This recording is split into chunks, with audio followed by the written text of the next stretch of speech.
Waking up in a dark longhouse next to 4 other people, 2 chickens, and an axe probably wasn't the serene, introspective break you think it is.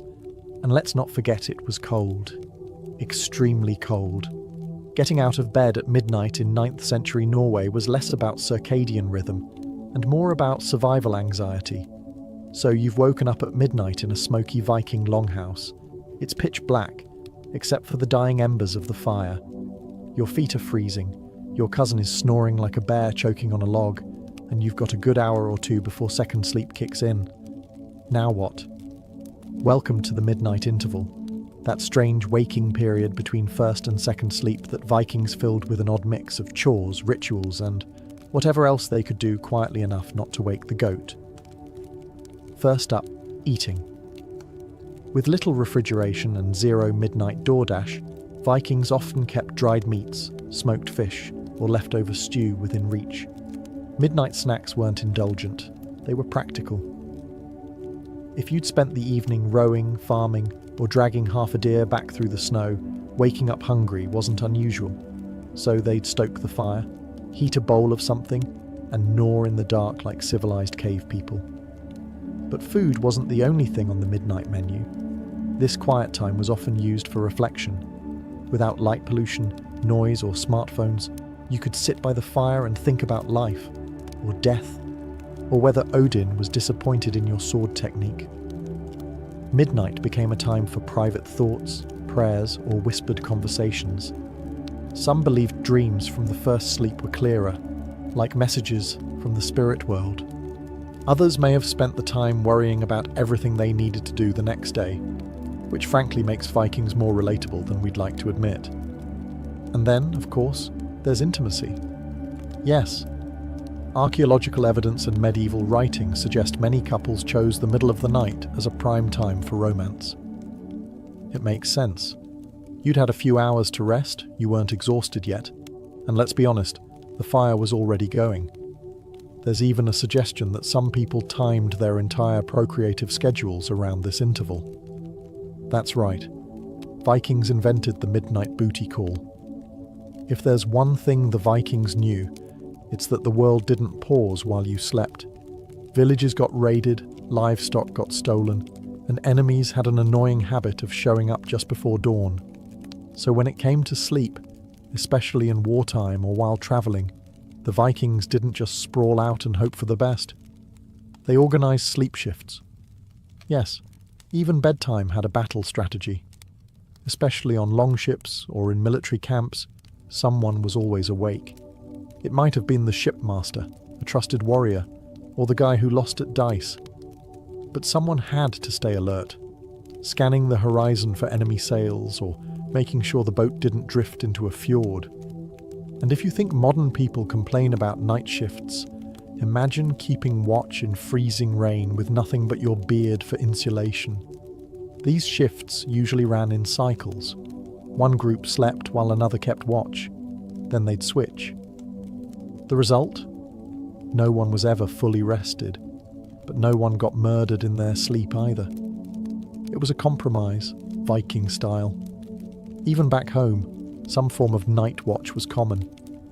In longhouses, those big communal halls where everyone slept together, someone might stay up tending the fire, listening for wolves, or just poking around to make sure the animals weren't chewing on someone's boots again. And in larger settlements, guards patrolled perimeters or manned lookout towers. But this wasn't just about safety, it was about culture. Being always ready was a point of pride.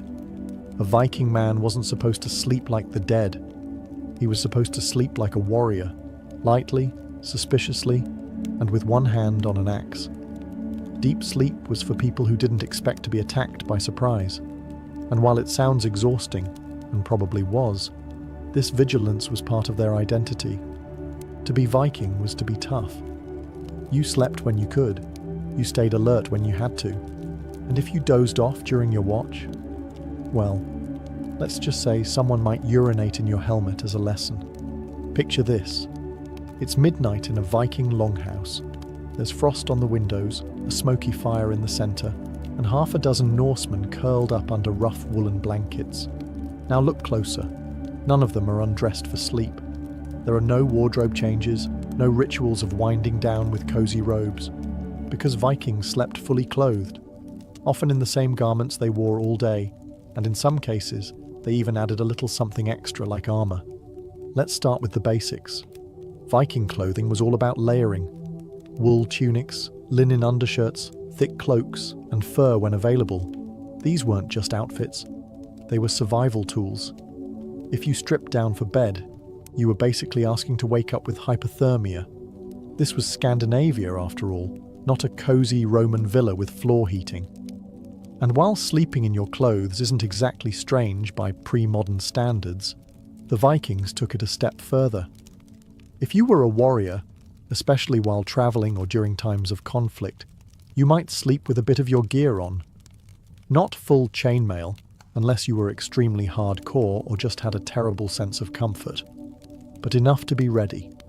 Because let's face it, the odds of waking up to a raid were non-zero, and fumbling with your pants while someone's breaking down your door with a spear is a quick way to end up in Valhalla.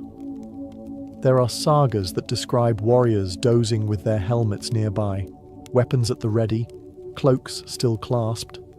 It wasn't about style, it was about not dying. Comfort was negotiable, readiness wasn't, and this wasn't limited to warriors. Even regular folks might sleep in their outer garments during winter months. The idea of putting on warm clothes after waking up simply didn't apply when warmth needed to be trapped and preserved through the night. Taking your shirt off was basically admitting you'd given up. If there's one rule that Viking culture seemed to follow religiously, it was this: never be more than arm's length from a blade, even when sleeping, especially when sleeping. For Vikings, the bed wasn't just a place to rest. It was a potential battlefield. The idea of tucking yourself in without a weapon nearby would have sounded as absurd to them as forgetting to bring your sword to a duel. So whether they were in a longhouse, on a boat, or camping under the stars, weapons were treated like bedtime companions. Cold, pointy, and comforting. Sagas and archaeological evidence suggest that many Viking men, and some women, literally slept with their weapons. This didn't necessarily mean cuddling a sword like a teddy bear, though to be fair, some of them probably did. More often, weapons were placed under furs, beside bedrolls, or even held in hand. Think of it as security through sharp steel. And this wasn't about bravado, it was practical. Viking homes were often remote, vulnerable, and made of flammable wood. Bandits, rival clans, and wild animals didn't wait for daylight to strike. Being unarmed when startled awake was a quick way to become an epic poem no one remembered the end of. There's even a word for this mindset in Old Norse culture: vigilance. To sleep too deeply was to sleep carelessly. The truly honourable warrior stayed alert, even in dreams. If you slept through a break-in, or worse, died in your sleep unarmed, good luck getting into Valhalla. Odin was picky. And the weapons themselves? They weren't stashed away in chests or racks. Axes leaned against walls. Swords lay beside pillows. Spears might be wedged under the bed frame if you were fancy enough to have one. A well-rested Viking was one who could go from snoring to swinging in under 5 seconds. Of course, this came with risks. The occasional midnight foot impalement, a few accidental elbow slices. But to a Viking, that was better than waking up defenseless. Let's get one thing out of the way. The average Viking didn't fall asleep in some romantic fur-draped 4-poster bed carved from ancient oak. That's Hollywood. The real story? Unless you were wealthy, noble, or at least high-ranking, your bed was likely a glorified sack of hay, possibly shared, definitely itchy. For the elite, yes, proper beds existed. Archaeological digs have found bed frames in high-status graves, complete with ornate carvings and decorative hardware. These were the wooden box beds often seen in museums and fantasy shows, partially enclosed for warmth, sometimes even with curtains to hold in heat and hold out snoring servants. But for most Vikings, not quite. Common folk slept on the floor, on benches or on large wooden platforms near the hearth. Softness was relative. A pile of straw, moss or wool-stuffed sacks, if you were lucky, and some old boat sails or sheepskins if you weren't. Comfort was not the priority. Warmth and survival were, and don't picture a bedroom. The longhouse was one giant shared space, kitchen, bedroom, stable and panic room all in one. At best, beds were built into the walls, wooden ledges where you could lie down, roll up in a fur, and try to ignore your cousin's breath. The closer to the central fire, the better. The elders and sick were often placed near it. Children and animals might be packed in around them, creating a sort of human-to-livestock heat sandwich. Romantic? No. Efficient? Very. Cleanliness was another issue. You didn't flip your mattress every 6 months.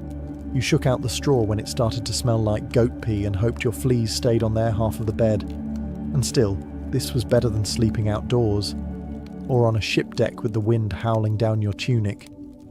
Vikings weren't chasing REM cycles. They were chasing enough warmth to survive the night without waking up with frost on their eyebrows. If you were a Viking of modest means, meaning you didn't own land, livestock, or a suspiciously shiny axe, then odds are you spent a good chunk of your life sleeping on dirt. Not metaphorically.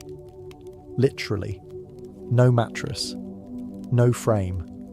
Just you, some animal skins, and a nice patch of packed earth that hopefully wasn't damp or covered in goat droppings. Inside longhouses, the floor was usually made of compacted dirt, sometimes sprinkled with straw to soften things up. Or more realistically, to soak up whatever spilled from animals, soup bowls, or both. Sleeping directly on the floor wasn't a sign of failure. It was normal, functional, low maintenance, Viking minimalism at its finest. And for the truly poor, this might have been their only option. No benches, no wooden slats, just fur pelts laid down in a spot with good fire access and minimal hoof traffic. There are even accounts of travellers and guests sleeping near the doorway, which, in Viking terms, was one rung above outside on the hospitality ladder. Sleeping by the door meant you were welcome, just not that welcome. Also, you were probably the first person to get stabbed if someone broke in, so that was fun. The advantage of sleeping on dirt was heat. Earth retains warmth surprisingly well, especially if you're pressed between two other humans and a dog. And when your biggest enemy is freezing to death, you take what you can get. In the summer, it stayed cool, though comfortable is probably a strong word. Survivable might be more accurate. Of course, this style of sleep didn't come with back support. There were no chiropractors in the Viking Age. If you hurt your spine, you walked it off or became a bard. Still, for all its discomfort, this wasn't seen as shameful or sad. In Viking culture, toughness was admired, and luxury was sometimes viewed with suspicion. If you could sleep on the ground and wake up ready to raid a monastery, you were doing just fine. If you value silence, personal space, and separate bedrooms, you may want to skip time travelling to the Viking Age. Because for most Norse folk, sleeping was a communal sport. Entire families, and sometimes extended families, house servants, visitors, and the occasional animal, all slept in the same room, and often in the same bed platform. Not for fun, for warmth. Remember, this was medieval Scandinavia.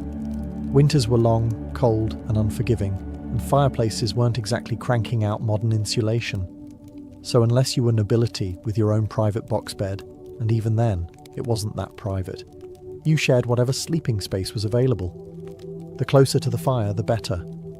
The closer to Grandma's snoring mouth, less ideal. Longhouses were the Viking version of open-plan living. No interior walls, no cosy nooks, just a central hearth with people arranged like tired sardines on either side. Beds, if you had one, were built into the walls or arranged along benches. Otherwise, you picked a spot on the floor and made it work. If someone rolled into your space during the night, congratulations, you were now friends. Sleeping arrangements weren't just about comfort, they reflected status. The heads of the household usually got the warmest, most central positions. Children were packed in wherever they'd fit. Servants and distant cousins got the outer edges, possibly next to the door, the dog, or the family goat. If you woke up with a hoof in your face, well, try not to take it personally. And let's not forget, all of this was happening with zero ventilation. A packed room full of humans, animals, smoke, stew, and the faint musk of wool and wet boots. You didn't sleep through the night, you survived it. Privacy? That was a Roman problem. Vikings didn't need it.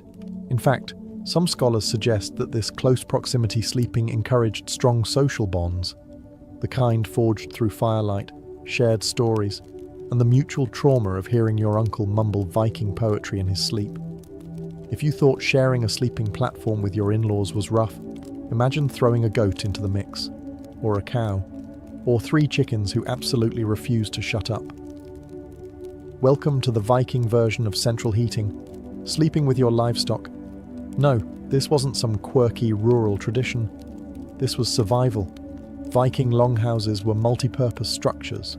One big room for eating, sleeping, working, storytelling, and yes, sheltering animals.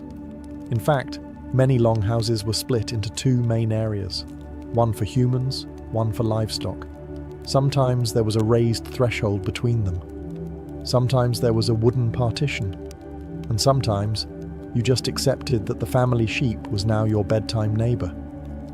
Why? Because animals gave off heat, and in Scandinavian winters, every bit counted. A cow could warm up a small corner of a house just by existing. Several cows? That was practically radiant floor heating. Chickens? Less effective, more chaotic, but still helpful.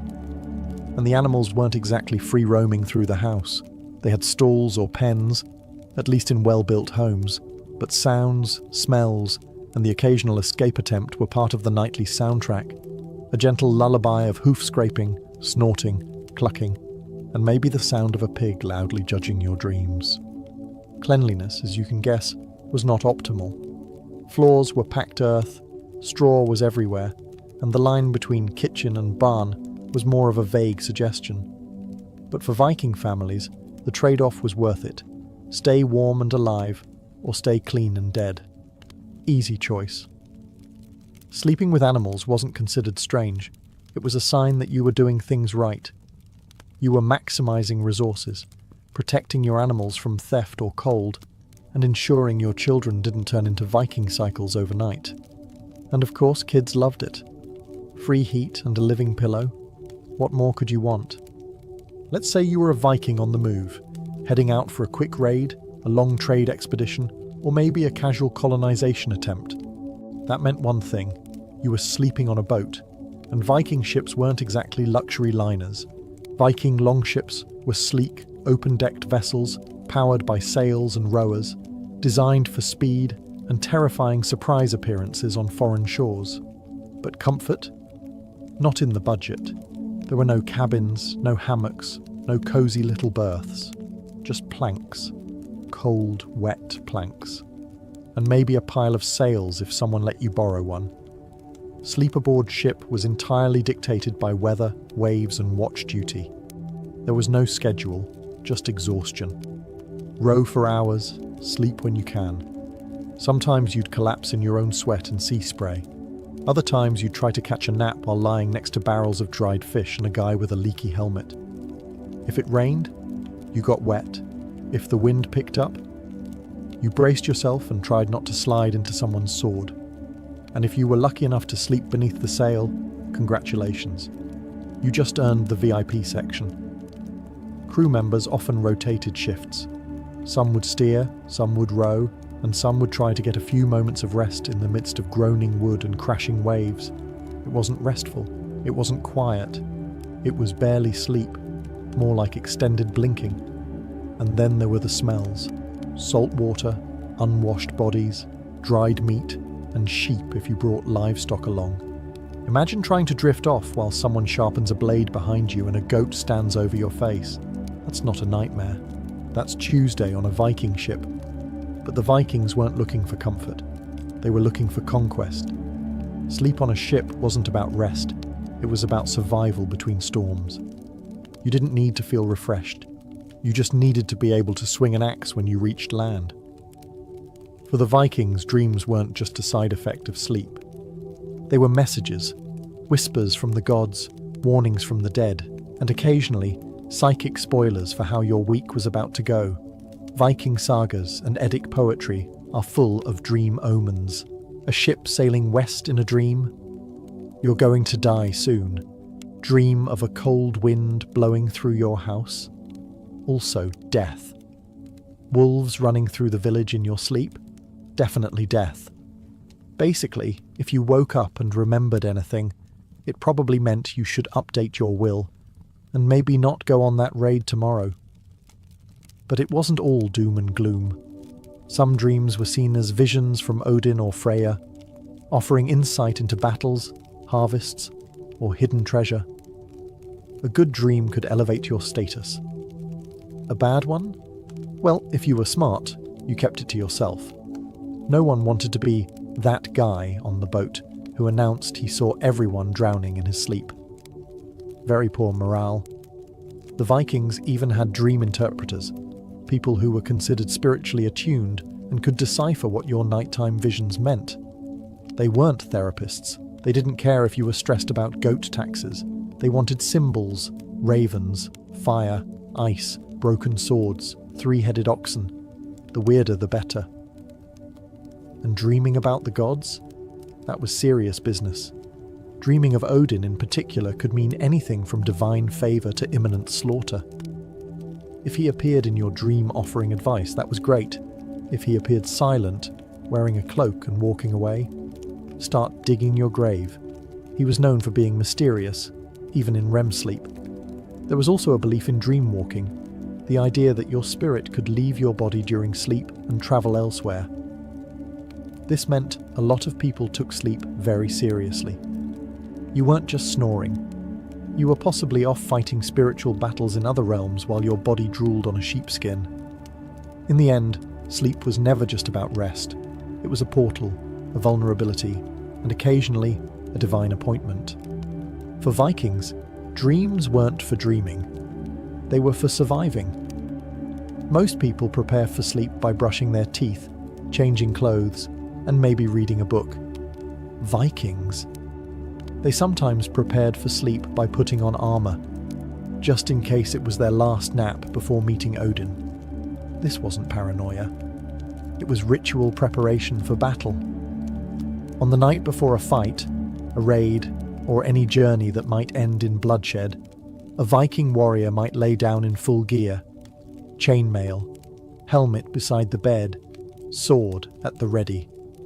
Not because it was comfortable, it definitely wasn't, but because they believed the gods respected readiness. To die well, and to die ready, increased your chances of being chosen by the Valkyries. Sleeping unarmed? That was like showing up to Valhalla in your underpants.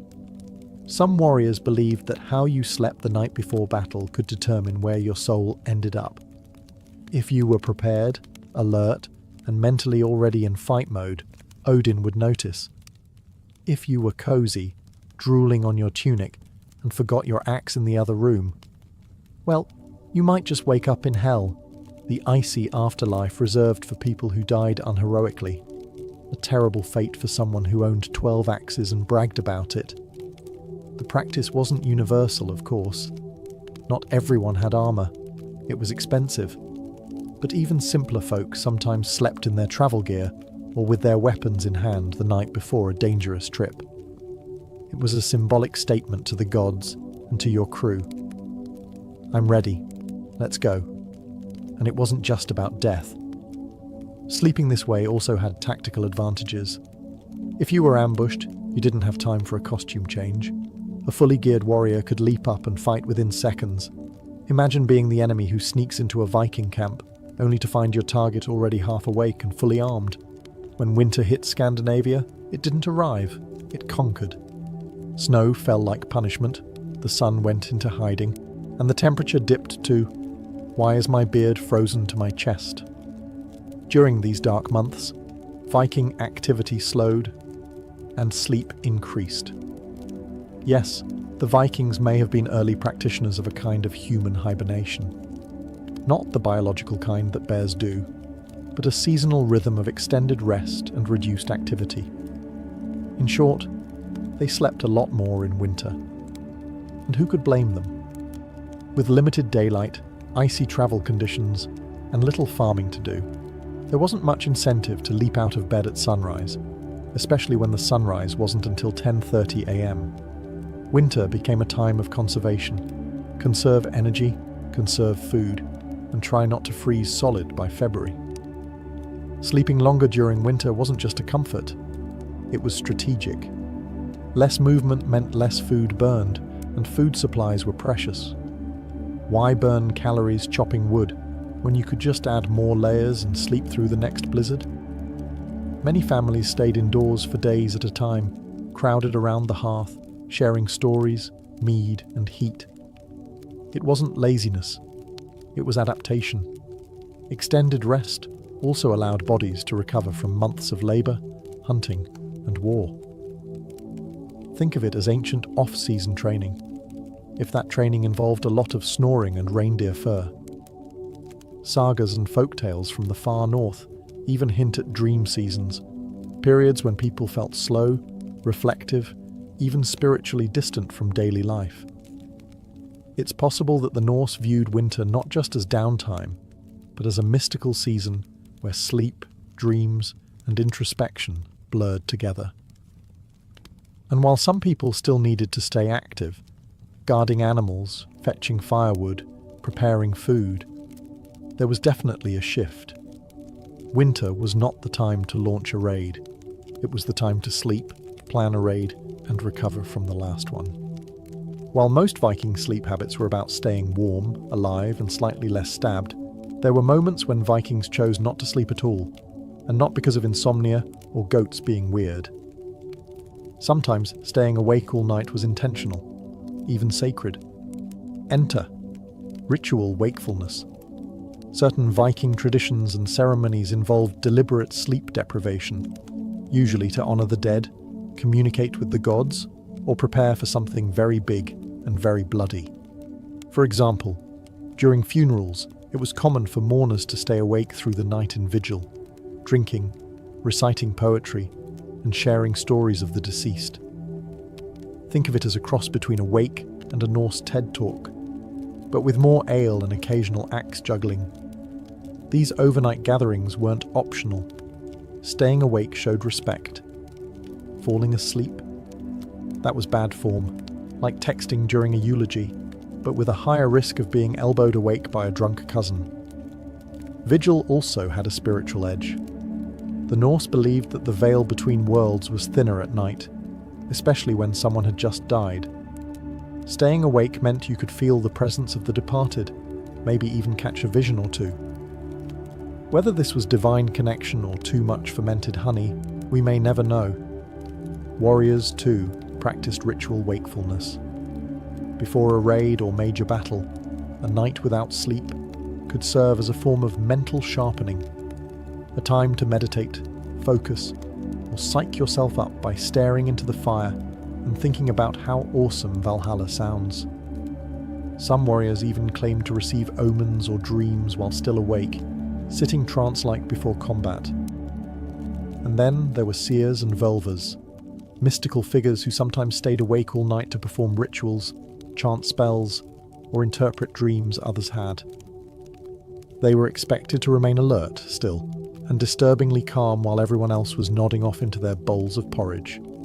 After all the sagas, ship raids, and stew-fueled storytelling, one truth about Viking sleep becomes clear. It wasn't about luxury, it was about survival. If modern people treat sleep like a wellness activity, the Vikings treated it like one more arena to stay alive in. Everything about their rest was hard-earned. They slept in shifts so nobody got ambushed.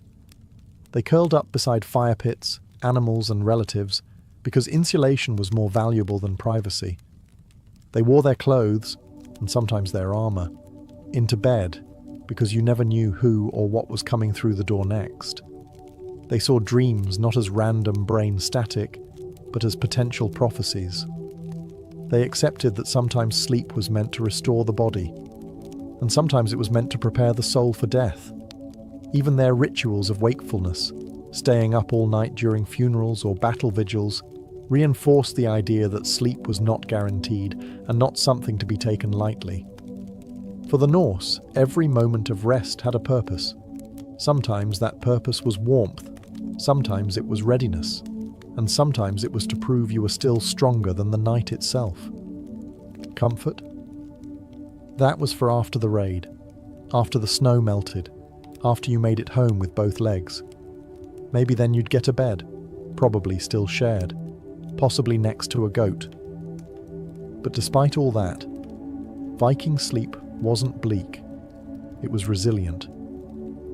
They adapted to their brutal environment with raw practicality and a touch of mysticism. They didn't invent bedtime stories, but they sure knew how to turn dreams into legends. And maybe that's the most Viking thing of all. They didn't romanticize sleep. They didn't overthink it. They just did what had to be done, wrapped in wool, holding an axe, snoring beneath a sagging roof while the wind howled and the world waited for spring. In the year 1480, Rome was a city of incense and blood. Behind the crumbling columns of imperial glory, a new dynasty was rising, not one of emperors, but of popes who wielded power like warlords. And into this world, on April 18th, Lucrezia Borgia was born. Her father? Rodrigo Borgia, a Spanish cardinal with ambition sharp enough to draw blood. Her mother? Vanozza de Catane, a Roman courtesan with connections and cunning. From the very beginning, Lucrezia's life was wrapped in silk and scandal. She wasn't just any illegitimate daughter. She was the illegitimate daughter of a man who would soon become Pope Alexander VI, arguably one of the most controversial pontiffs in history. The word nepotism didn't just apply to the Borgias, they practically copyrighted it. Rodrigo Borgia didn't bother hiding his children. On the contrary, he flaunted them, installing them in courts and marriages like chess pieces, pawns in a game where the Pope held all the power. Lucrezia grew up in the Vatican's shadow, educated, fluent in Latin, Greek, and poetry. Her childhood wasn't filled with toys, but with tutors, political rumors, and secret ceremonies. She wasn't meant for innocence. She was being raised to seduce alliances. By the age of 11, the rumors had already started. Whispers that she was more than just a girl, that she was a weapon, a vessel of beauty and manipulation, trained to be married off to the highest bidder or most strategic family. Her father saw her not as a child, but as a key, a way to unlock influence across Italy's fragmented city-states. But here's where things get complicated. Was Lucrezia a scheming enchantress from the beginning? Or was she a girl being groomed by a corrupt family, given no other path than the one laid out by her infamous surname? As Lucrezia reached her teenage years, the world around her would darken. Rome was a cesspool of poison, spies, and daggers in the dark. The Borgia name became synonymous with seduction and betrayal, and Lucrezia would become its most enduring and misunderstood symbol. She had no throne, no army, but she had beauty, and that, in Renaissance Italy, could be just as deadly as any blade. At just 13 years old, Lucrezia Borgia was dressed in gold-trimmed silk and placed before the altar. The man waiting for her? Giovanni Sforza, Lord of Pesaro, 27 and twice her age. The union was arranged not for love, but for leverage. The Sforza family was powerful in northern Italy, and Pope Alexander VI wanted alliances as fortresses. Lucrezia, his daughter, was the mortar. The wedding was a spectacle. Fireworks, processions, Roman nobility pretending not to whisper behind painted fans. But beneath the celebration was tension. Giovanni Sforza was of noble blood, but not powerful enough to be truly useful. And worse, he was starting to seem disposable. Lucrezia, for her part, tried to play the role. In her teenage years, she was said to be graceful, modest, and deeply pious. She spoke with careful politeness, often quoted the Psalms, and seemed to hold genuine affection for her new husband. But affection didn't matter to the Borgia machine. Within 4 years, Giovanni's value had evaporated. By 1497, the political winds had shifted. The Borgia Pope no longer needed the Sforza family, and Giovanni, once celebrated, was now a liability. So the plan was set into motion. Lucrezia was sent to a convent, allegedly to rest. Behind the scenes, Alexander VI moved to annul the marriage on grounds that Giovanni was impotent. Giovanni, humiliated and enraged, struck back with the only weapon he had: scandal. He accused the Pope of trying to dissolve the marriage so he could keep Lucrezia for himself. The whispers exploded. Allegations of incest between father and daughter, between Lucrezia and her brother Cesare. Rome's gossip mills burned with stories too salacious to print, but too delicious to ignore. Lucrezia, still barely 17, was at the centre of it all. Not as a villain, but as a symbol. Was she the temptress corrupting men from the papal throne downward, or the victim of a system that used her, then blamed her? When the annulment was finalised, Lucrezia's reputation had already begun to blacken. Not because of what she had done, but because of who she was. The name Borgia came with a scent of poison, lust, and betrayal. And Lucrezia? She was only just beginning to understand how trapped she really was. Lucrezia Borgia emerged from her first marriage not as a broken woman, but as a more dangerous one. She had survived political betrayal, public humiliation, and whispers of incest. Yet, as with every chapter in her life, the next would be even darker, more tangled, and harder to explain. Shortly after the annulment of her marriage to Giovanni Sforza, Lucrezia took refuge in a convent once again. Only this time, it wasn't just for appearances. It was during this retreat that a mysterious scandal erupted. In 1498, a child was born, a boy, listed in Vatican records under circumstances so strange, even historians still argue over the truth. The child's name was Giovanni, and 2 contradictory papal bulls appeared. One declared him the son of Cesare Borgia, Lucrezia's brutal and ambitious brother. The other, marked Secretissimo, or top secret, claimed that the boy was the son of Pope Alexander himself. Neither document mentioned Lucrezia as the mother, but the timing, her disappearance, and the rumours made it clear. Everyone believed the baby was hers. So who was the father? Cesare? The Pope? A secret lover named Pedro Calderón, a Spanish courtier who mysteriously vanished, likely at Cesare's hands. The truth was tangled in lies and vanished documents, but one thing was certain. Lucrezia's body had become the property of scandal itself. She couldn't sneeze without Rome assuming it was a calculated move in a Borgia plot. If the child was hers, she never officially acknowledged him, but she didn't reject him either. Giovanni would be raised within the papal court, first as a bastard, then as a nephew, and eventually as a tool in family alliances. Lucrezia moved on, as she always did, smiling through the storms and refusing to explain. This era cemented her legend. Lucrezia, the beautiful poisoner. Lucrezia, the incestuous temptress. Lucrezia, the seductive spider at the centre of the papal web. Never mind that there was little proof. Truth had already lost the battle to myth. But far from retreating into shame, she was being prepared for her next mission. A new marriage. A more valuable alliance. And this time, the stakes would not only be political, they would be fatal. Lucrezia wasn't just a pawn anymore. She was becoming a queen. In a rare twist of fate, Lucrezia's second marriage seemed to offer something she had never known before: love. In 1498, at just 18, she wed Alfonso of Aragon, Duke of Bisceglie, a handsome, soft-spoken 19-year-old from the Neapolitan royal family. Unlike her first husband, Alfonso wasn't a political placeholder. He was a prince of royal blood. And more surprisingly, their marriage seemed warm, even affectionate.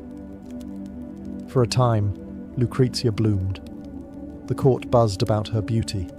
Golden hair, pale skin, eyes that could flicker between innocence and mischief in a breath.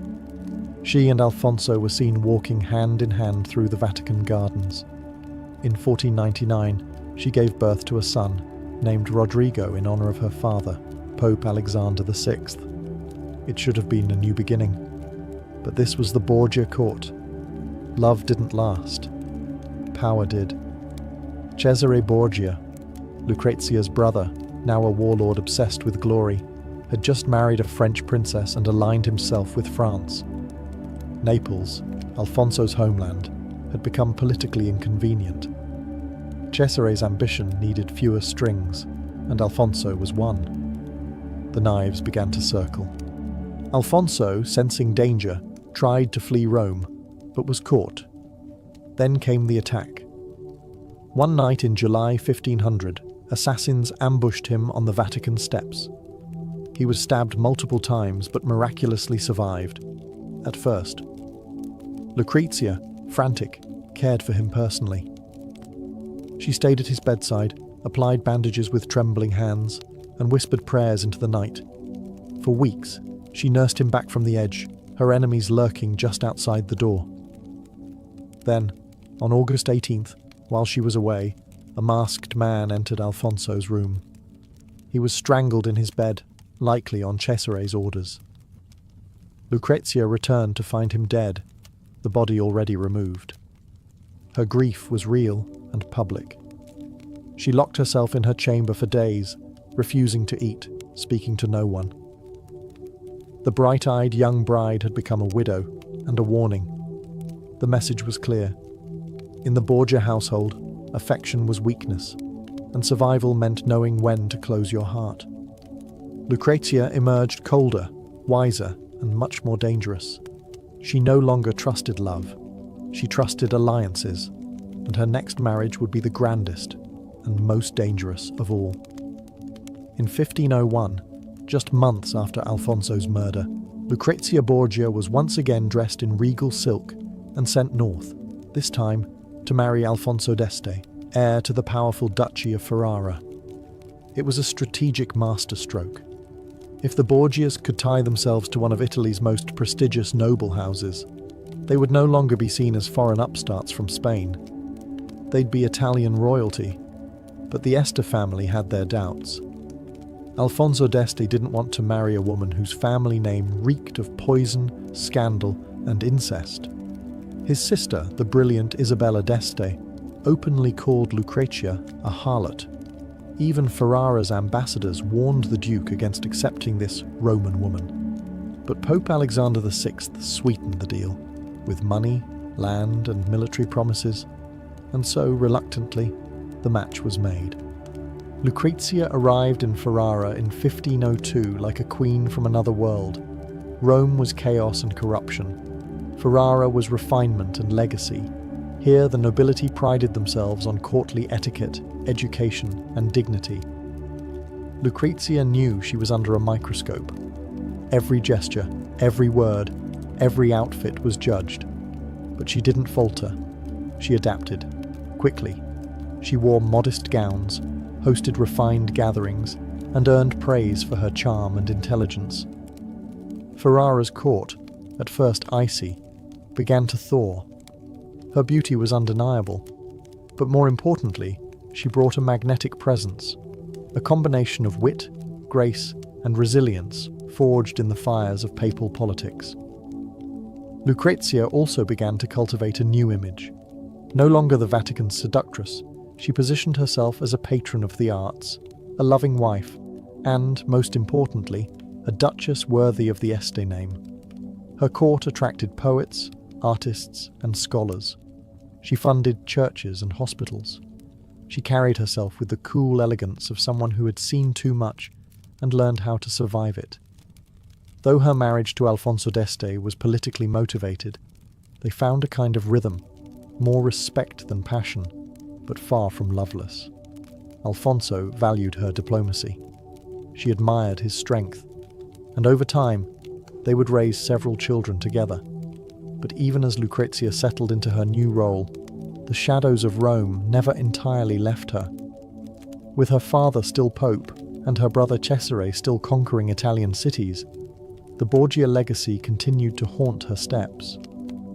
Ferrara might have offered peace, but Lucrezia knew better than to trust it. In the grand halls of Ferrara, Lucrezia played the dutiful duchess, but her heart remained tethered to Rome, where the mighty Borgia dynasty was beginning to crumble. In 1503, her world shifted violently. Her father, Pope Alexander VI, the man who had raised her as both daughter and political instrument, suddenly fell ill after a banquet. Within days he was dead, his body bloated, blackened, and leaking foul fluids. Rumours spread like wildfire. Some whispered that he had been poisoned, possibly by Cesare himself in a botched plot. Others claimed the devil had come to collect a soul too wicked for heaven or hell. Whatever the truth, his death marked the beginning of the end for Borgia power. Lucrezia received the news with composed sorrow, but she knew what it meant. The leash that had once held her enemies in check had snapped. Worse still, her brother Cesare, once the terror of the Italian peninsula, was ill, weakened by syphilis, and rapidly losing his grip on power. With the new pope uninterested in Borgia affairs, Cesare's enemies rallied to destroy him. In Rome, Borgia palaces were looted, loyal allies were executed. Streets once echoing with their triumphs now spat on their memory. Cesare, unable to hold what he had conquered, was forced to flee and eventually imprisoned. For a brief moment, the once feared house of Borgia vanished from the map. And Lucrezia? She did the unthinkable. She remained silent. She did not fight to restore her family. She did not ride south to help Cesare. She closed the gates of Ferrara and focused inward. Many saw it as betrayal, but she knew survival demanded distance. Her power now depended not on the Borgias, but on being a true Este Duchess. Her past was poison. Her future had to be clean. Still, she grieved in private. Her letters reveal a woman torn between worlds, mourning her father and brother, yet fearful of what their legacy might do to her children's future. With the collapse of her family, Lucrezia had a choice: cling to the ashes of the past, or build something new from them. She chose the latter. She would no longer be the daughter of the Pope. She would become the Duchess, who outlived her name. With the fall of the Borgia dynasty behind her and the chaos of Rome replaced by the order of Ferrara, Lucrezia Borgia began her most surprising transformation. Not into a queen of scandal, but a queen of culture. No longer tethered to Vatican schemes, Lucrezia turned her energy toward building a court unlike any other in northern Italy. She invited humanists, poets, theologians, and artists to Ferrara, transforming the duchy into a glittering beacon of Renaissance thought. Her salons became legendary, spaces where philosophy, music, and politics mixed with elegance and a hint of rebellion.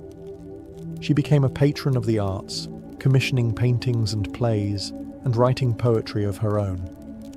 Among those who passed through her orbit were Ariosto and Pietro Bembo, two men who captured her wit and beauty in immortal verse. Bembo, in particular, fell deeply in love with her.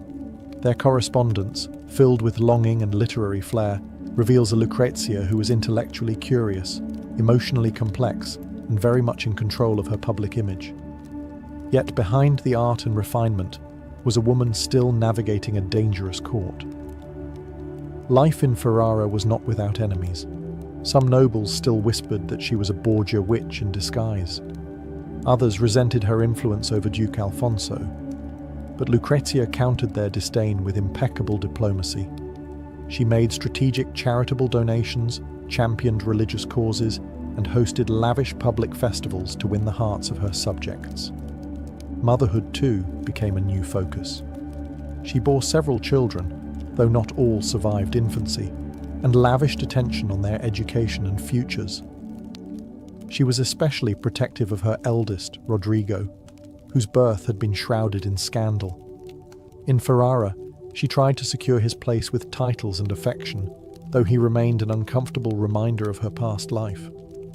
Perhaps most notably, Lucrezia used her position to mediate between warring Italian factions. She wrote letters to kings and popes, offering peace proposals and calming tensions. Some even began to see her not as a former pawn of the papacy, but as a ruler in her own right. By 1510, Lucrezia Borgia was no longer just surviving. She was thriving, as a duchess, a mother, a patron, and perhaps, finally, as her own woman. But peace in Renaissance Italy was always a brief illusion, and the shadows of the past were never truly gone.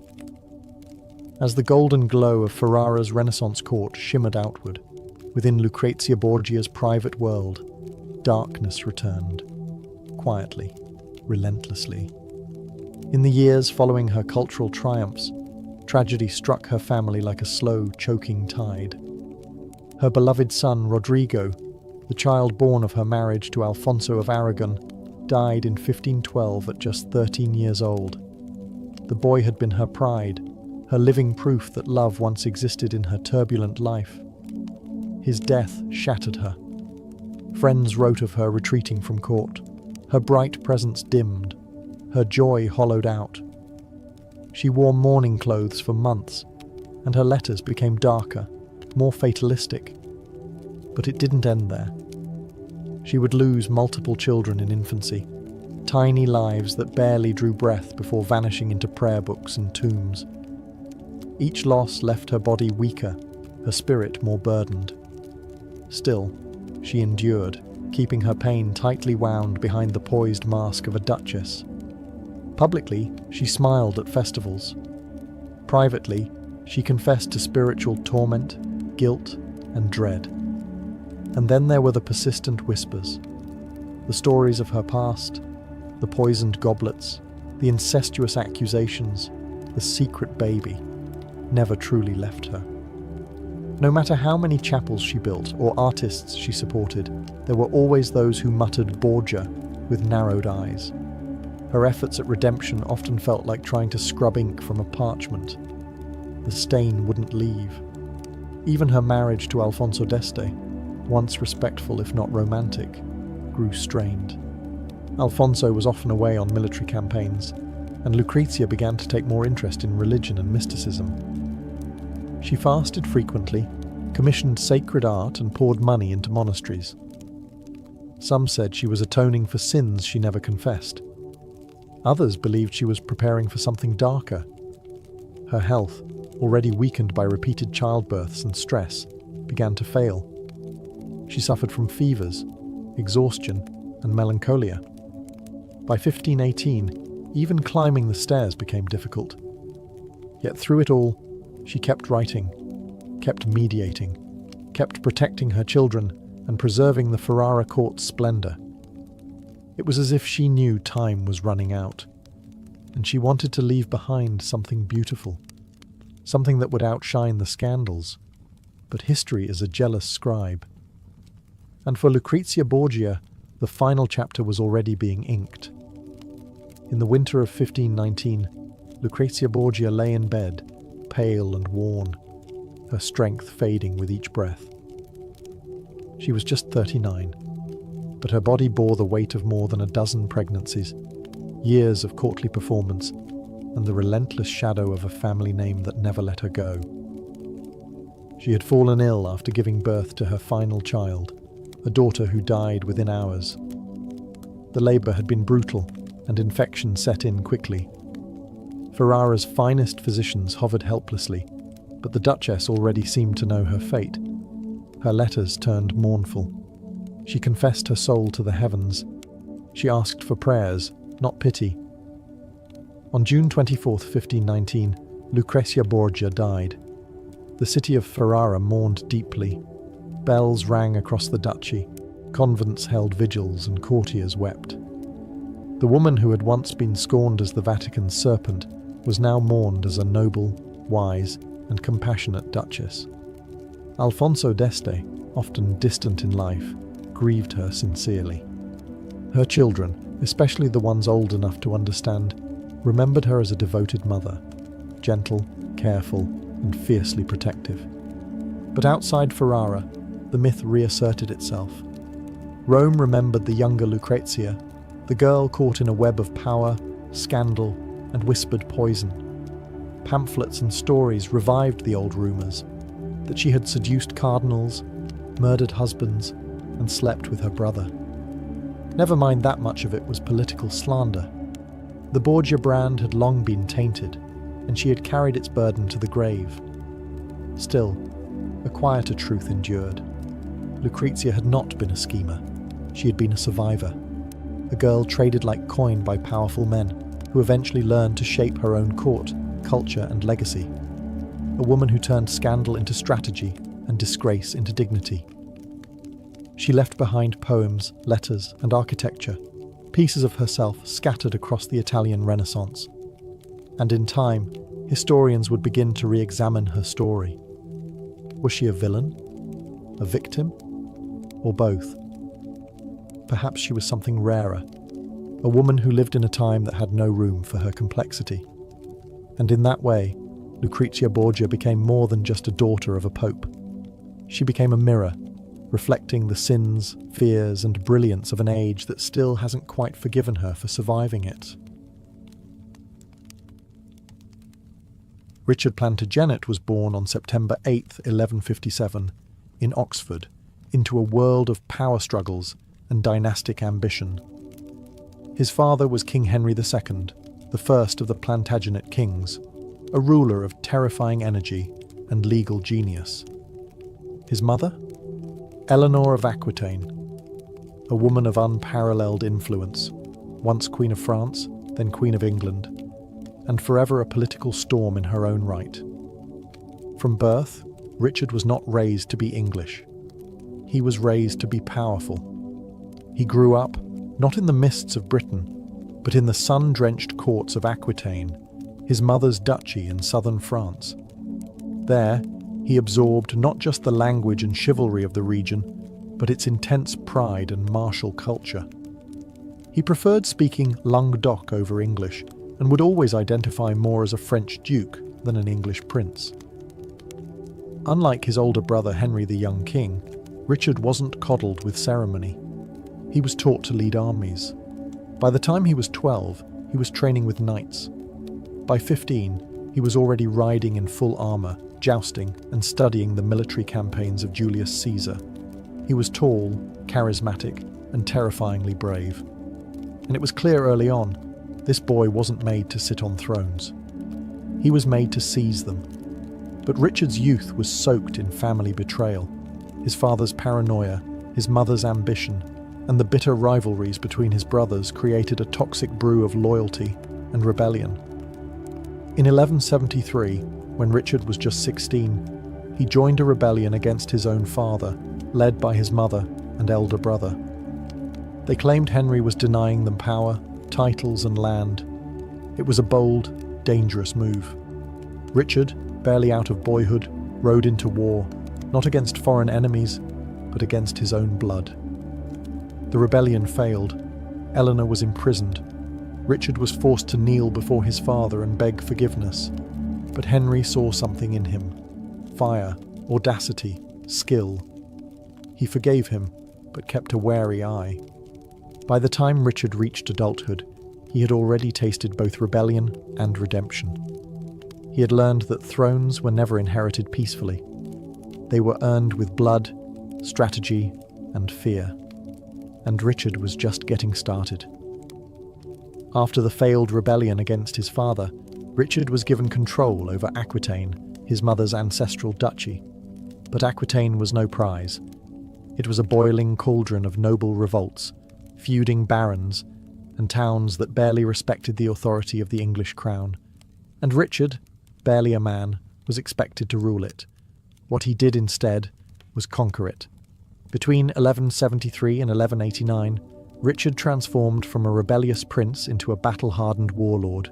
He crushed insurgents, laid siege to rebellious castles, and personally led his knights into brutal skirmishes. He was merciless. Cities that defied him were burned. Castles were razed. Nobles who dared to rise up were exiled or executed. He ruled Aquitaine not with charm, but with steel. It was here he earned his legendary epithet, Coeur de Lion, the Lionheart. His courage was undeniable. He rode at the front of every charge, fought hand to hand, and was rumoured to be the strongest knight in his own court. His ferocity on the battlefield became legend, but so did his temper and vanity. Richard did not forget slights, and he ruled not as a just king, but as a feared warrior. His relationship with his family only worsened during these years. He and his brothers, Geoffrey and John, vied constantly for their father's approval and territories, and Henry II, seeing Richard's growing ambition, feared him.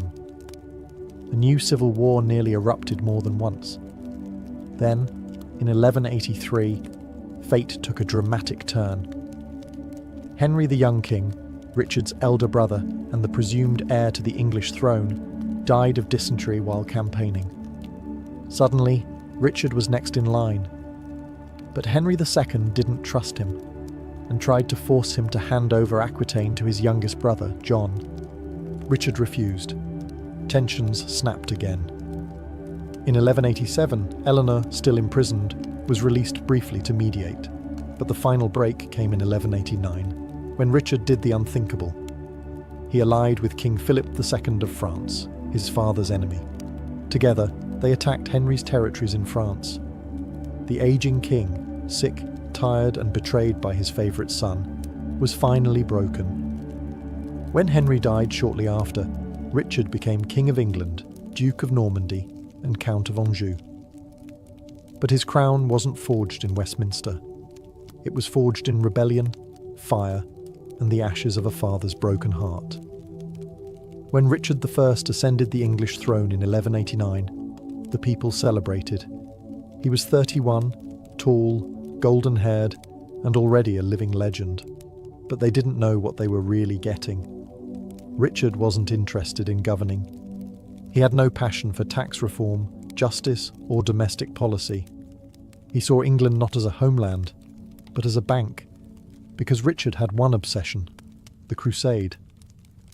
He had vowed to take the cross years earlier, inspired by tales of Jerusalem's fall and the growing fame of Saladin, the great Muslim leader who had reclaimed the holy city.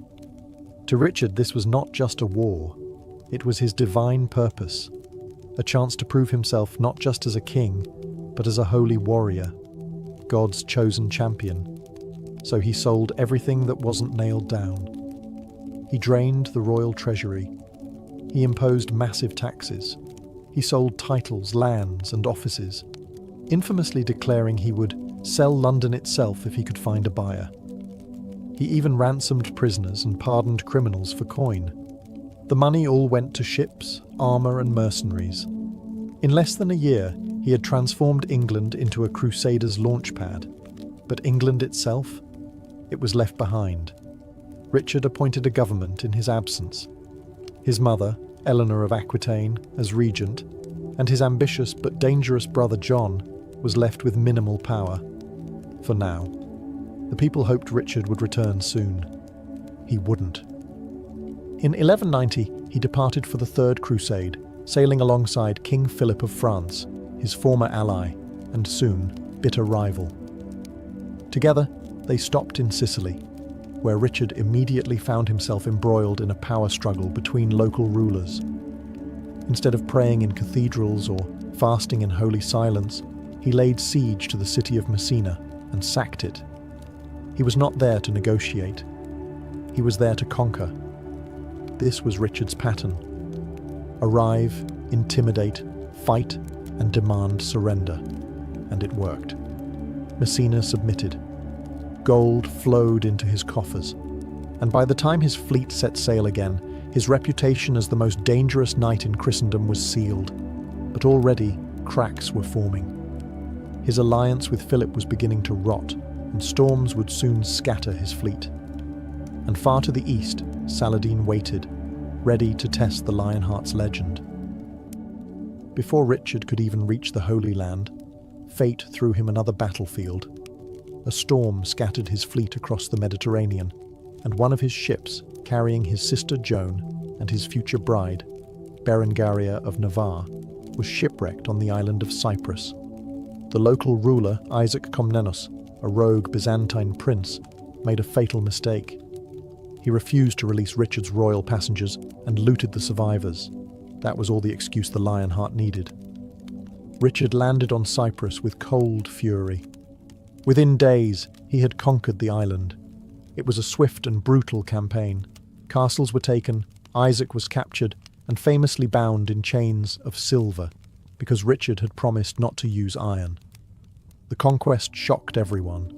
The Crusader king hadn't even reached the Holy Land, and he had already added an island to his possessions. Amidst this chaos, Richard did something unexpected. He got married. On May 12, 1191, Richard married Berengaria of Navarre in Limassol, Cyprus. The wedding was splendid, the church decked in silk, with nobles and knights bearing witness. But the marriage was cold from the start. Berengaria was quiet, pious, and politically useful, but she would never be close to Richard's heart. In fact, she would spend most of their married life far away from him. This entire chapter, storm, conquest, and wedding, perfectly captured Richard's character. He could pivot from crusader to conqueror to groom in a single month. Always bold, always theatrical, always hungry for action. But while Cyprus fell into his lap, his alliance with Philip of France was falling apart. Philip had grown envious of Richard's fame, his charisma, and perhaps his ability to overshadow him at every turn. Tensions reached a breaking point when Richard refused to marry Philip's sister, Alice, whom he had been betrothed to for years but allegedly seduced and discarded. Philip, humiliated, returned to France, leaving Richard to face Saladin alone.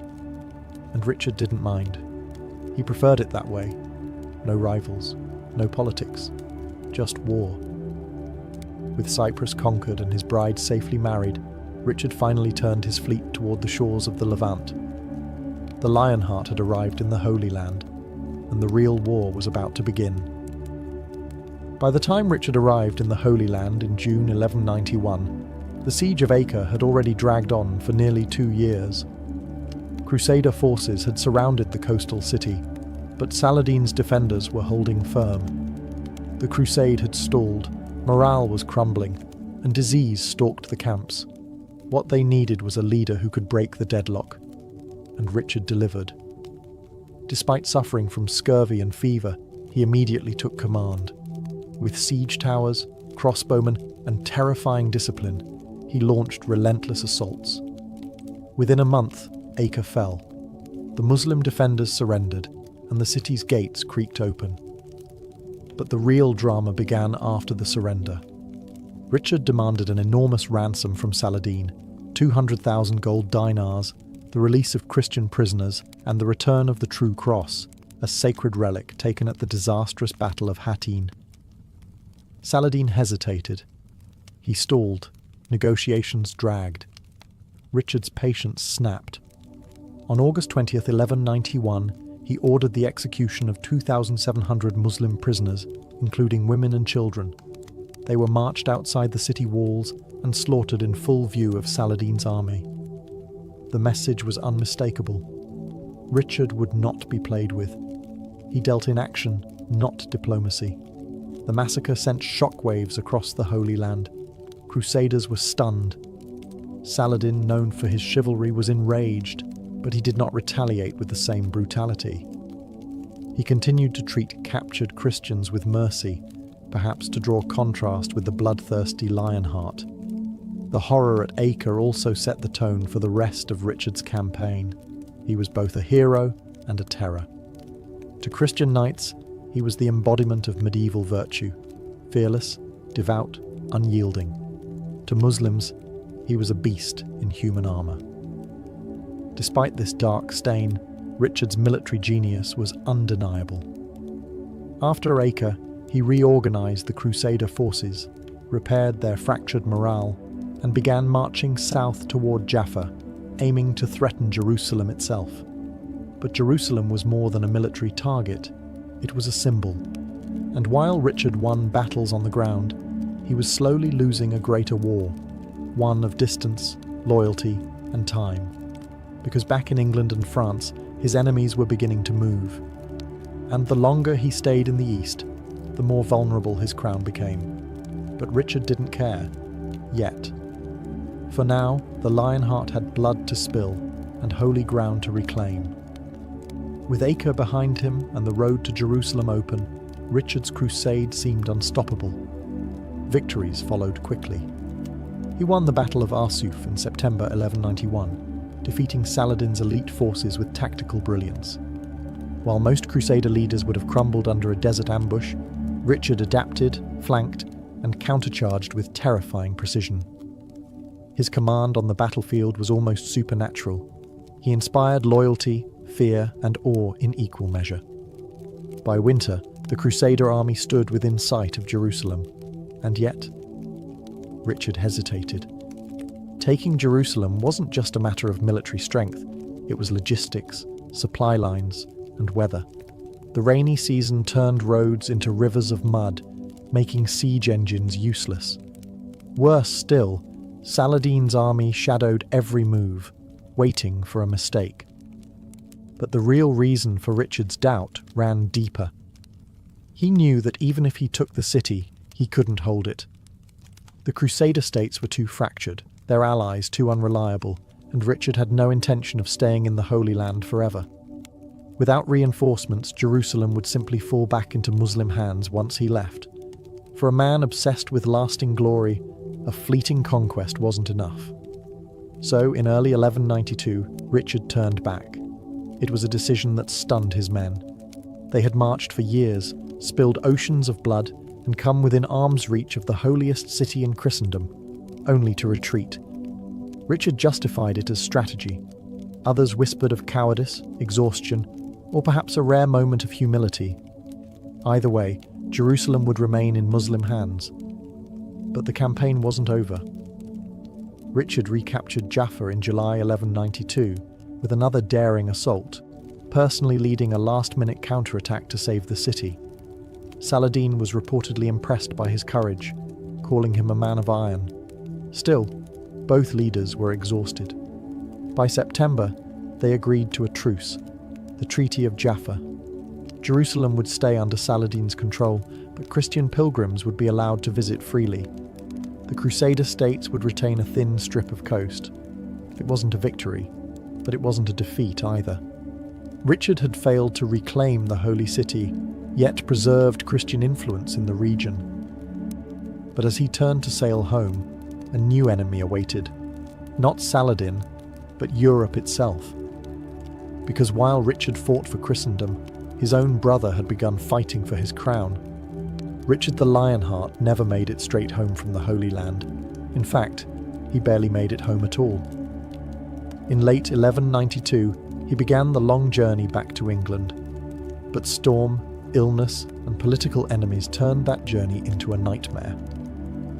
Sailing through the Adriatic Sea, Richard was forced ashore and tried to travel incognito through Central Europe, disguised as a humble pilgrim. It didn't work.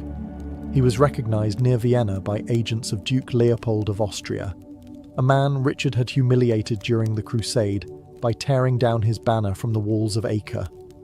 Leopold, nursing that old grudge, arrested the king and passed him along to Emperor Henry VI of the Holy Roman Empire. Richard, warrior king of England, lion of the Crusades, was now a prisoner in a cold German dungeon. The news shocked Europe.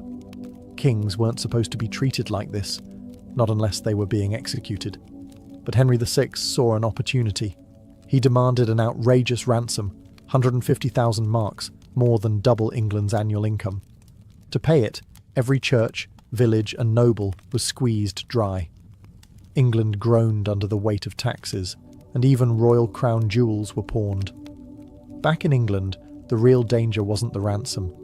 It was Prince John, Richard's younger brother, who had been plotting with King Philip of France to seize the throne. John spread rumours that Richard was dead and made moves to take power, seizing castles, forging alliances, and bribing officials. England stood on the edge of civil war. But Eleanor of Aquitaine, Richard's formidable mother, acted swiftly. She rallied loyal nobles, negotiated with the emperor, and kept John contained. When the ransom was finally paid in February 1194, Richard was released to thunderous celebration. Asked what he'd do about John, Richard famously quipped, "I forgive him, and let him wait for my inheritance." It was classic Lionheart, sharp, sardonic, and vengeful beneath the surface. Though he'd only spent 6 months in England during his entire reign, the people still saw him as their heroic king, returned from captivity like a biblical figure. But Richard wasn't back for peace. He was back for war, with France. The crusade was over. Now the battlefield would be his own backyard. Richard may have returned to England a free man, but he had no intention of staying there. Within weeks of his release, he crossed the Channel once again, this time not to reclaim holy ground, but to defend his French territories against a familiar foe, King Philip II of France. The two former Crusade allies were now bitter enemies. Philip had schemed with Prince John during Richard's imprisonment, seizing castles and stirring rebellion across Normandy, Anjou, and Aquitaine. Richard, humiliated and enraged, launched himself into battle with renewed fury. Between 1194 and 1199, the war consumed the Plantagenet and Capetian realms. Richard waged an almost ceaseless campaign of sieges, raids, and ambushes across France. He personally led his knights into battle, stormed enemy strongholds, and rebuilt castles with astonishing speed. His favourite project? The mighty Château Gaillard, a fortress in Normandy perched on a cliff over the Seine River, so strong and modern it was said to be impregnable. He poured his genius into it, calling it "my fair daughter," and boasting that he could hold it even if its walls were made of butter. This was Richard at his most focused and formidable.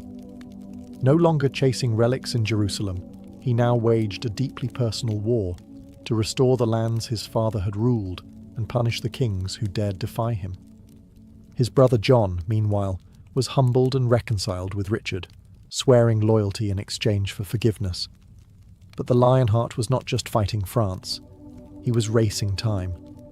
Years of war, imprisonment, and crusading had aged him. He suffered bouts of fever and exhaustion, but never backed down. In public he laughed, rode, and drank like a conqueror. In private his body was failing, and he knew it. Still, the war pushed on. In early 1199, while laying siege to a minor rebel stronghold at Chalus-Chabrol in central France, a petty fortress of little strategic value, Richard, ever bold, removed his helmet and approached the walls on horseback to inspect the defences. And from that wall, a lone crossbow bolt flew. It struck his shoulder. The wound seemed minor at first, but within days, infection set in. Richard began to burn with fever and his skin blackened. The Lionheart had survived crusades, captivity, and countless battles. But this wound, inflicted by a nameless boy defending a forgotten castle, would be his last. As the infection spread through his body, Richard the Lionheart lay dying in the castle chapel of Chalus-Chabrol. He was just 41 years old, a warrior in his prime, brought down not by a mighty army or a legendary foe, but by a single crossbow bolt, fired by a teenage boy defending a trivial fortress. The irony was thick. After years of surviving sieges, crusades, and imperial prisons, Richard's reign ended over a minor rebellion in an unimportant corner of France. It was the perfect end for a king whose life had always defied logic and order. Knowing death was near, Richard prepared himself.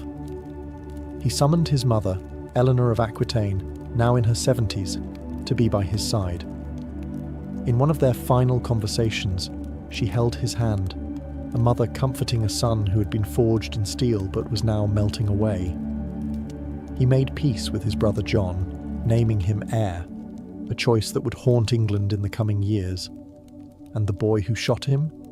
Richard ordered he be spared and given a reward. But after his death, his mercenaries defied the order and flayed the boy alive, a brutal punctuation to a bloody reign. On April 6th, 1199, Richard died. His body was divided in death as it had been in life. His heart was buried in Rouen, his brain in Poitiers, and his body laid to rest at Fontevraud Abbey, beside his father, Henry II, whom he had once rebelled against and ultimately succeeded. Even in death, he straddled the fractured territories of a crumbling empire. Richard's reign had lasted only 10 years, and he had spent less than 6 months of it in England.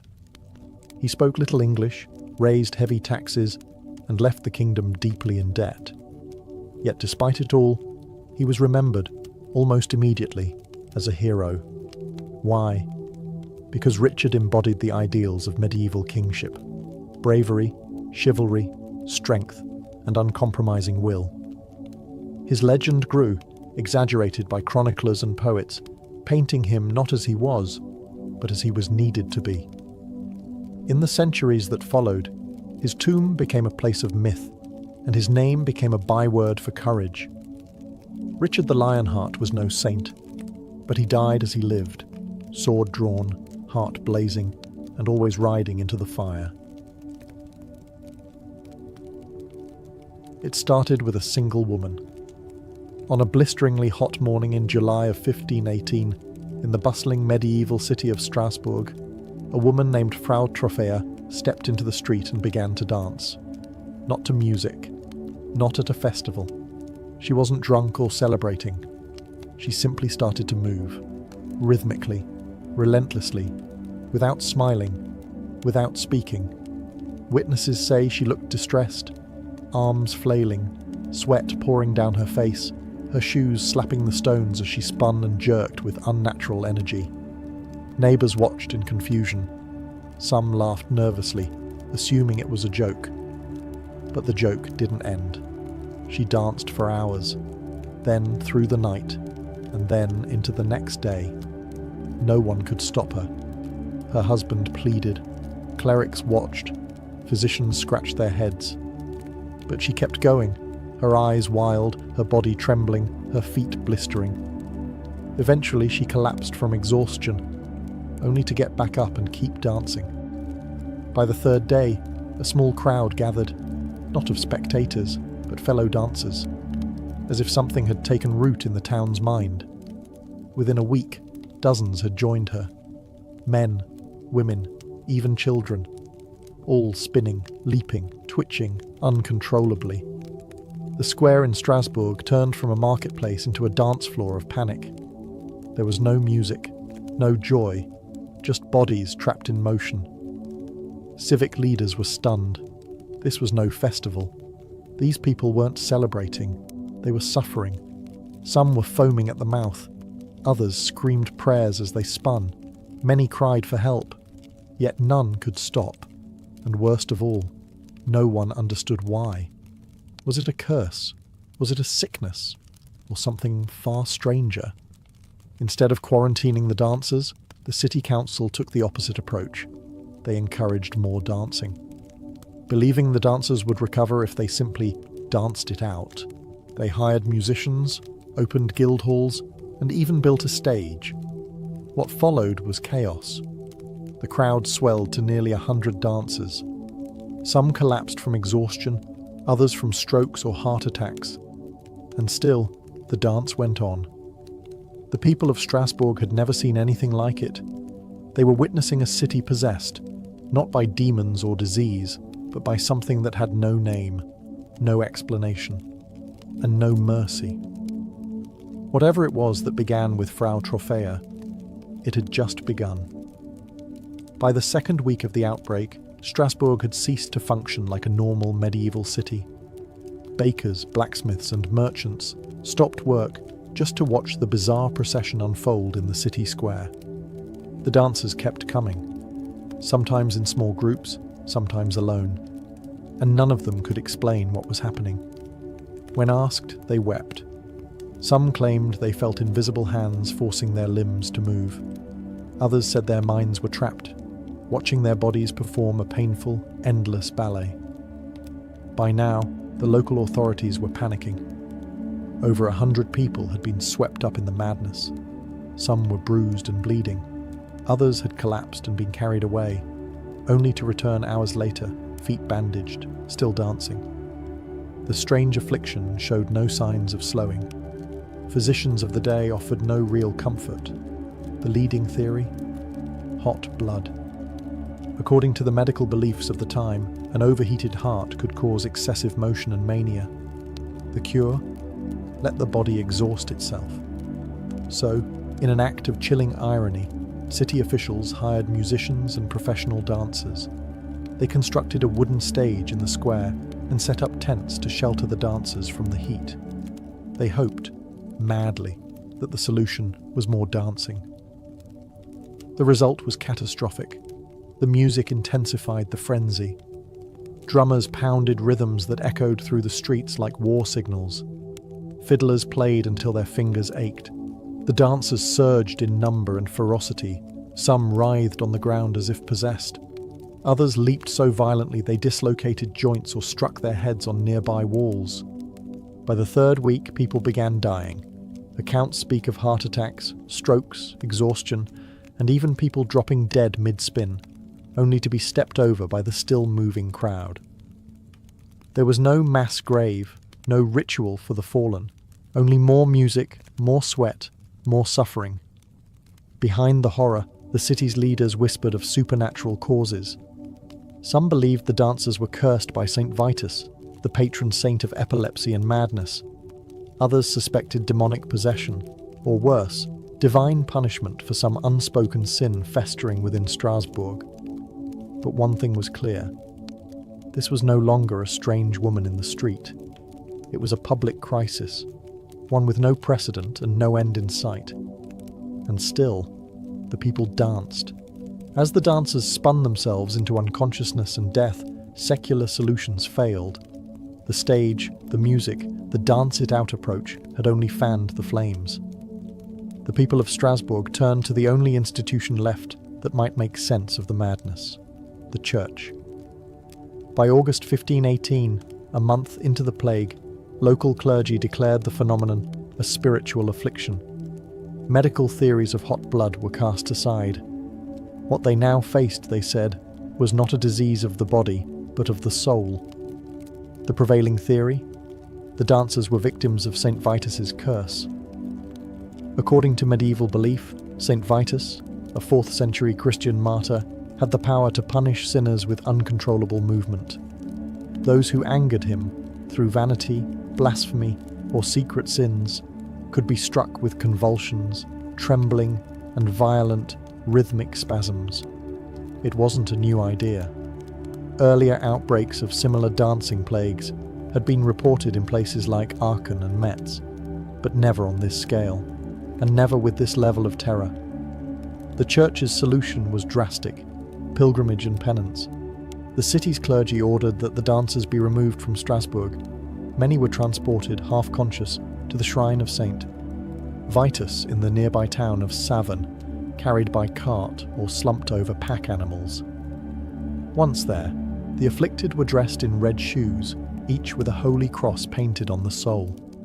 They were led around the shrine in ritual circles, prayed over, sprinkled with holy water, and made to place offerings before the saint's relics. A few reportedly recovered. Others collapsed and had to be left behind. Back in Strasbourg, the church ordered a citywide spiritual cleansing. Gambling was banned, blasphemy punishable by fine, secular music was prohibited, public dancing outlawed, sermons thundered from pulpits, warning of divine wrath. Citizens were urged to confess sins, perform acts of charity, and renounce temptation. The city became a place of hush and fear, as if trying to cover up the noise and frenzy that had overtaken it. And slowly, almost inexplicably, the dancing began to stop. No one declared the end. There was no final waltz, just fewer dancers each day, silence returning to the square. And then, as suddenly as it began, the streets of Strasbourg stood still again. But the questions had only just begun. When the dancing finally stopped, Strasbourg didn't breathe a sigh of relief. It held its breath, because no one understood what had just happened.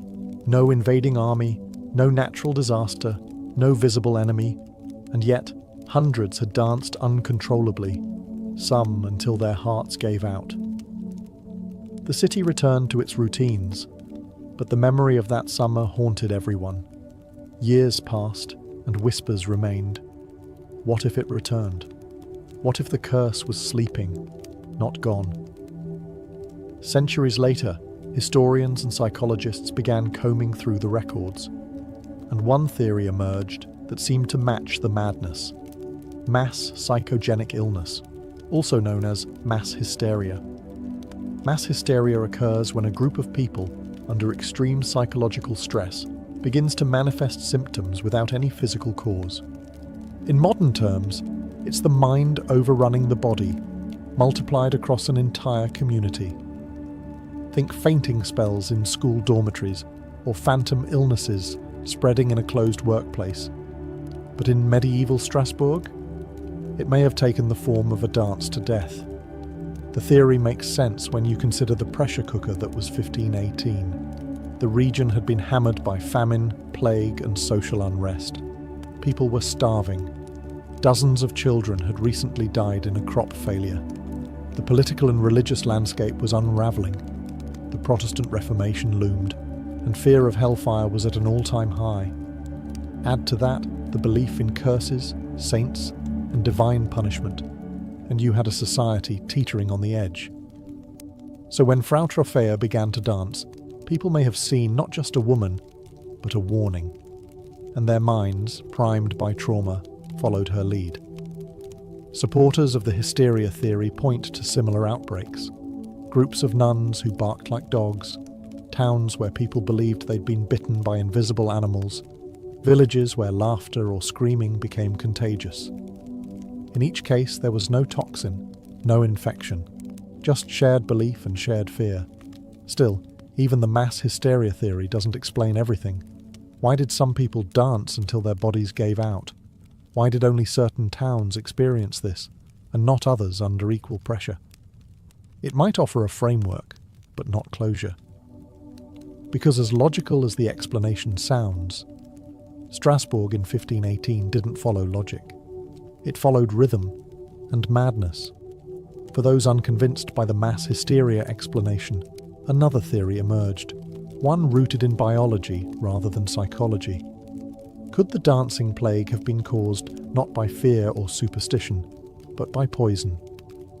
Specifically, a fungal toxin called ergot. Ergot is a parasitic fungus that grows on rye and other grains during warm, damp summers, the exact conditions present in Strasbourg in 1518. When consumed, it produces alkaloid toxins that can trigger vivid hallucinations, convulsions, twitching, and sensations of crawling under the skin. It's chemically similar to LSD, the psychedelic drug synthesized centuries later, and ergotism, as the poisoning is called, was well known in medieval Europe. It was often referred to as St. Anthony's fire because of the burning sensations victims experienced in their limbs. Could ergot-tainted bread have sparked the outbreak? At first glance, it fits. The symptoms, jerking limbs, hallucinations, and lack of control, align eerily with the descriptions of the dancers in Strasbourg. The idea that entire communities could unknowingly consume contaminated grain and then begin to move erratically in unison sounds plausible, especially in an era when food shortages meant even mouldy bread would not go to waste. But the theory has problems. For one, ergotism usually causes convulsions and stiffness, not dancing. Victims are more likely to collapse into spasms or suffer seizures, not maintain coordinated rhythmic movement for days. Also, ergotism tends to cause gangrene and vomiting long before inducing any form of energetic behaviour. There are no contemporary reports of blackened limbs, vomiting blood, or other classic ergot symptoms in Strasbourg. Then there's geography. If ergot-contaminated bread was the cause, why didn't nearby towns, eating from the same grain sources, experience similar outbreaks? Why was it so specific to Strasbourg? Still, some researchers argue for a combination. mild ergot poisoning sparking neurological symptoms in a population already pushed to the brink by starvation and fear. Perhaps the fungus dulled inhibition. Perhaps it blurred the line between vision and reality, setting the stage for a psychological wildfire. It's a fascinating idea. A toxin in the daily bread becoming a chemical conductor for communal madness. But like all the theories surrounding the dancing plague, it lacks one thing: certainty. Because whatever tainted Strasbourg that summer, whether mould or mind, it struck with the force of something older, something primal. And it didn't stop with bread. To truly understand the dancing plague, we have to step inside the minds of the people who lived through it. And that means entering a world where fear, faith, and folklore were indistinguishable from fact. In 1518, Europe was not merely struggling with famine and disease, it was spiritually anxious. Life was short, violent, and often inexplicable. The average person believed their suffering came not from bacteria or psychology, but from divine punishment or supernatural wrath. The church dominated every aspect of life. People prayed to saints for rain, for fertility, for healing, and especially for protection. But that devotion came with fear. If saints could heal, they could also curse. And none were more feared in this regard than St. Vitus. He was the saint most associated with involuntary movement and convulsions. Tales of St. Vitus's dance had circulated since the Middle Ages, accounts of people struck by his displeasure, dancing uncontrollably until they collapsed. It was believed he could possess the body, twist it into spasms, and drag the sinner through madness until they were cleansed or dead. So when Frau Trophea began her strange performance in the street, the people of Strasbourg didn't reach for science, they reached for saints and stories, and folklore did the rest. At the time, rumours of spiritual contagion were widespread. It was believed that seeing someone cursed could spread the curse, a kind of medieval psychological contagion. If a single person was afflicted and their community feared the same fate, it could spark a chain reaction, especially in an emotionally frail population. People might have danced, not because they were physically compelled, but because their minds, soaked in myth and superstition, convinced them it was happening. The belief was powerful enough to override the body's natural limits. In this view, the dancing wasn't just an expression of fear, it was the fear. Even the city's solution, pilgrimage to St. Vitus's shrine, was steeped in this mindset. People believed that by physically reenacting rituals, wearing red shoes and offering coins, they could reset the curse. And in some cases it seemed to work. But if belief could cure, it could also harm. In 1518, belief was not optional. It was the framework through which every cough, shadow, and twitch was interpreted. And when belief breaks from reason, reality follows. Strasbourg's dancing plague wasn't an isolated case. It was simply the most infamous. Across medieval Europe, similar outbreaks had been recorded, decades, even centuries earlier. The phenomenon had a name long before 1518. People called it the Choriomania. One of the earliest known episodes occurred in Aachen in the year 1374, over a century before Strasbourg. In that case, crowds of people reportedly danced through the streets for days. They screamed, hallucinated, and claimed they couldn't control their limbs. Much like Strasbourg, the clergy blamed divine punishment, and the afflicted were led to churches for healing rituals. Then there was Metz, Cologne, Utrecht, all cities that saw similar events unfold. Groups of people dancing, sometimes laughing, sometimes crying, and often begging for help. Some dropped from exhaustion, others foamed at the mouth. The reactions from authorities were always the same: pray harder, march them to the nearest shrine, and hope they stopped. The fact that Strasbourg wasn't alone only deepens the mystery. What was this force that could cross generations and borders, slipping into different towns, always with the same eerie rhythm? Some scholars have argued these outbreaks followed patterns. Regions under stress, war, plague, famine, were more likely to be affected. And significantly, the victims were often poor, deeply religious, and isolated from secular education. Their worldview offered few tools for interpreting distress, so they danced, they twitched, they screamed. There's even a theory that these episodes were a form of cultural protest, a way for powerless people to express suffering in the only language available: spectacle. In a society where speaking out against the church or the ruling class could get you killed, a strange illness might have been the safest way to scream. Of course, no one theory fits them all. Some cases seem linked to ergot poisoning. Others appear to be group panic. A few were probably misidentified epilepsy or neurological disease. But what binds them is how they were treated, not as medical events, but as moral and spiritual crises. Strasbourg was just the most tragic, most well-documented case. But it wasn't the first, and it may not have been the last. We like to think such madness belongs to the past, that we're too modern for that now. But when fear spreads faster than facts, history has a way of dancing back. The idea of hundreds of people dancing themselves to death sounds almost fictional today, like a dark fairy tale from a forgotten age. But the truth is, the human mind hasn't changed as much as we think. And the question modern historians and psychologists keep asking is chilling. Could it happen again? Some say it already has. In the 20th and 21st centuries, there have been documented cases of mass psychogenic illness that echo the strangeness of the Strasbourg plague. In 1962, at a boarding school in Tanganyika, now Tanzania, a mysterious outbreak of laughter spread through dozens of students.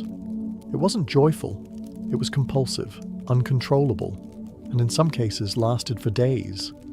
The school had to be shut down. There was no disease, no drug, no poison, just a social contagion. More recently, in 2006, several girls in a high school in New York developed tics, spasms, and verbal outbursts. Panic spread. Parents suspected environmental toxins, mold, vaccines, anything. But after months of investigation, doctors concluded it was mass psychogenic illness, likely sparked by stress, trauma, or even social media exposure. These modern plagues may look different from Strasbourg's frenzied dancers, but the mechanics are eerily similar. Intense stress, shared belief, and the body reacting without a clear cause. What we learn from Strasbourg is not just about the fragility of medieval minds, but the fragility of all minds. Human beings are wired to respond to fear. When the world feels unstable, when systems break down, when authority seems uncertain, our brains look for escape valves. Sometimes that's panic, sometimes it's illness, and sometimes it's dance. The danger today may not be in cobbled town squares, but in digital ones. Online fear spreads in milliseconds. Misinformation moves faster than medieval rumours ever could. One viral video, one false claim, one moment of group panic, and you could see the seeds of a modern hysteria bloom before anyone can stop it. So while we may never again see villagers collapsing from dance in cathedral courtyards, the psychology of Strasbourg is far from dead. It's just waiting for the right stage, the right audience, and the right spark. And when it comes, the rhythm may sound a little different, but the madness, it'll feel hauntingly familiar. Centuries have passed since the cobblestones of Strasbourg echoed with the desperate footsteps of the dancers. No more stages are built, no musicians are summoned, and yet, the questions remain. Why did they dance? Was it a madness of the mind, a sickness of the blood, or the wrath of a forgotten saint? The dancing plague of 1518 resists a single explanation because it sits in the shadowy place between history and myth, between science and superstition. It wasn't a war. It wasn't a plague of rats or fleas or fire.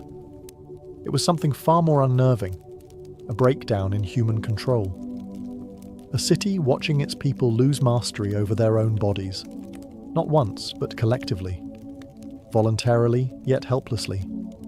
There are records, parish notes, city council decrees, eyewitness accounts, and yet all of them are fragments, seen through the filter of a time when saints and demons were part of daily vocabulary. We can try to interpret them with modern logic, overlay theories like mass hysteria or mouldy bread, but in doing so, we risk flattening the strange truth of what happened. Because maybe the real horror isn't that people danced uncontrollably, but that they believed they had no choice. And perhaps we still carry that same fear. Think of the way panic spreads today, the way fear goes viral. One scream in a crowd can start a stampede. One headline can crash a market. One delusion, well-timed and well-placed, can set an entire population spiraling. We are still vulnerable, not to St. Vitus perhaps, but to the unseen forces of belief, stress, and contagion. Strasbourg becomes more than just a historical curiosity. It becomes a mirror. In that summer of 1518, the dancing eventually stopped. No fanfare, no final dancer to mark the end. Just silence. People went back to their lives. Bakers baked again. Churches reopened. Markets bustled. But nothing was quite the same. The square where they danced is still there. Quiet now. Tourists pass through. Few know what happened beneath their feet. Fewer still understand it. But every so often, someone remembers. And for a moment, you can almost hear it. The echo of footfalls, the murmurs of the crowd, the sound of a violin playing for no one.